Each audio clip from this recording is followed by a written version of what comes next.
လုပ်ပေးမယ်ဟုတ်ပါညာတယ်ဒီတော့ဒီရ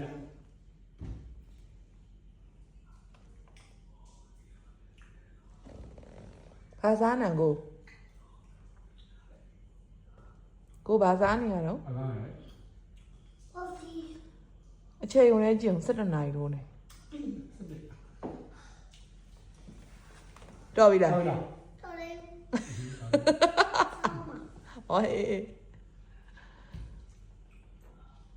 ကျစားနေမှာဘူးကိုကိုပြမ ဘုံနဲ့ဟုတ်ပါညမ်းတယ်ကိုယ်လုံးစားကိုယ်လုံးစား